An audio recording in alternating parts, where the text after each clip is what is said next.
আসসালামু আলাইকুম SSC viewers, কেমন আছেন সবাই? আশা করি ভালো। উপমান আর উপমিত কর্মধারয় সমাস। সো এই ২ টা নির্ণয় করতে গেলে অনেকেরই কনফিউশন হয়ে যায় যে কোনটা কোন সমাস এটা হচ্ছে যে বুঝতে পারি না। সো আজকে ছোট্ট একটা ট্রিক্স দেখাবো। এই ট্রিক্সটা ফলো করলে মাত্র ১ সেকেন্ডে আপনি বুঝতে পারবেন যে এটা কোন সমাস। উপমান কর্মধারয় সমাস নাকি উপমিত কর্মধারয় সমাস। সো চলেন আর কথা বাড়াবো না। মূল ভিডিওতে চলে যাওয়া যাক।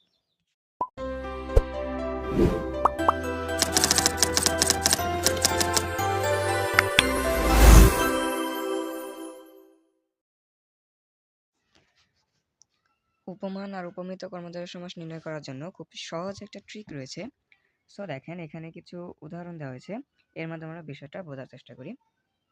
সো প্রথম উদাহরণটা আছে কাজল কালো, কাজলের মতো কালো।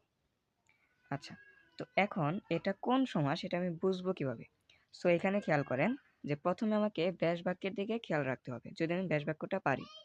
যেমন কাজল কালো, এটার ব্যাস বাক্য হচ্ছে কাজলের মতো কালো। আচ্ছা, তো কাজলের মতো কালো এইখানে খেয়াল করেন যে এখানে আমি তুলনা করছি কার সাথে? কাজলের সাথে কোনো একটা জিনিসকে তুলনা করছি যে কাজলের মতো কোনো একটা জিনিস কালো। ভালো কথা, বাট কি কালো? কোন জিনিসটা কাজলের মতো কালো সেটা কি দেওয়া আছে? নাই কিন্তু। তার মানে হচ্ছে যে যার সাথে তুলনা করব শুধু সেইটা যদি থাকে তাহলে সেইটা হচ্ছে উপমান কর্মধারয় সমাস। ওকে, সো এখানে খেয়াল করেন যে কাজলের মতো কালো, এখানে যার সাথে তুলনা করছি অর্থাৎ কাজলের সাথে তুলনা করছি এটা আছে, কিন্তু কাকে তুলনা করছি? আমি কাজলের সাথে কোন জিনিসটা তুলনা করছি সেটা কি আছে? নাই কিন্তু।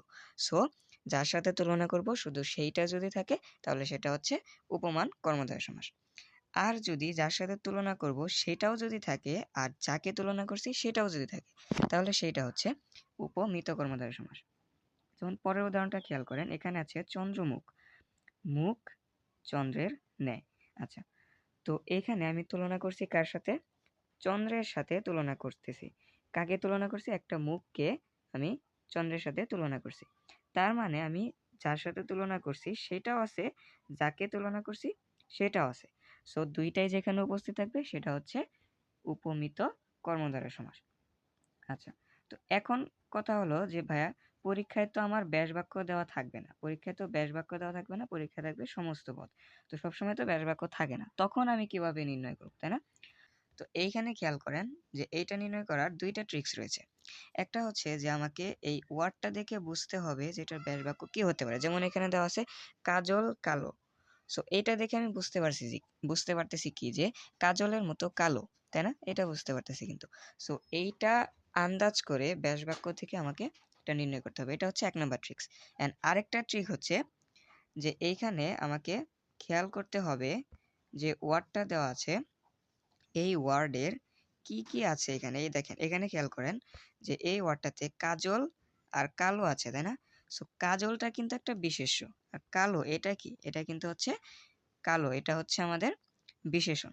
সো আপনি খেয়াল করবেন যে একটা বিশেষ্য আরেকটা যদি বিশেষণ থাকে সো সেটা হচ্ছে উপমান কর্মধারয় সমাস। আর যদি দেখেন যে ২ টাই বিশেষ্য আছে, যেমন পরের উদাহরণটায় চন্দ্রমুখ আছে। সো চন্দ্র এটা কিন্তু একটা বিশেষ্য, মুখ এইটাও বিশেষ্য। সো এটা চাইলে নোট করে নিতে পারেন যে ২ টাই বিশেষ্য থাকলে সেটা হচ্ছে উপমিত কর্মধারয় সমাস। আর এই ট্রিক্সটা কখন আমরা এপ্লাই করব? যখন হচ্ছে আমরা এই সমস্ত পদ দেখে সমাস নির্ণয় করব তখন। কিন্তু যদি আমাদের ব্যাস বাক্য দেওয়া থাকে বা আমার ব্যাস বাক্যটা যদি জানা থাকে তাহলে কিন্তু আগে যে ট্রিক্সটা বললাম সেটা দেখে আমরা নির্ণয় করব। আচ্ছা, তো এখন আমরা একটু পরের উদাহরণটা খেয়াল করি। পরের উদাহরণটা আছে অরুণ রাঙা। সো এইখানে খেয়াল করেন যে এটার ব্যাস বাক্য যদি দেওয়া থাকে অরুণের ন্যায় রাঙা, যদি এটা দেওয়া থাকে তাহলে তো আমরা সহজে নির্ণয় করতে পারবো অরুণের সাথে কোন একটা জিনিস তুলনা করছি সেইটা আছে, বাট কাকে তুলনা করছি সেটা নাই। সো এটা নিঃসন্দেহে কি হবে? এটা হচ্ছে আমাদের উপমান কর্মধারয় সমাস।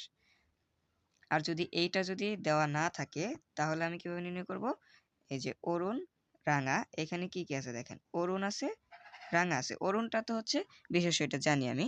আর হচ্ছে রাঙা, এই রাঙা এটা দ্বারা কিন্তু একটা অবস্থা বোঝাচ্ছে অর্থাৎ বর্ণ বোঝাচ্ছে রাঙা, এটা কিন্তু হচ্ছে আমাদের বর্ণবাচক বিশেষণ। এই যে এখানে কাজল কালো, কালোটা কিন্তু হচ্ছে আমাদের বর্ণবাচক বিশেষণ।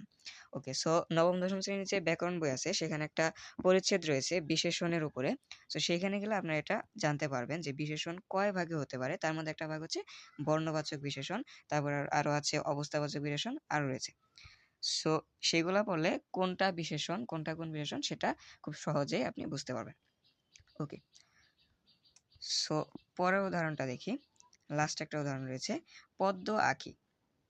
আচ্ছা, তো পদ্ম আঁখি, এখানে দেখেন আঁখি পদ্মের ন্যায়। আচ্ছা, তো আঁখি পদ্মের ন্যায় এখানে কি কি আছে দেখেন, আঁখি পদ্মের ন্যায় অর্থাৎ পদ্মের সাথে আমি একটা চোখকে তুলনা করছি।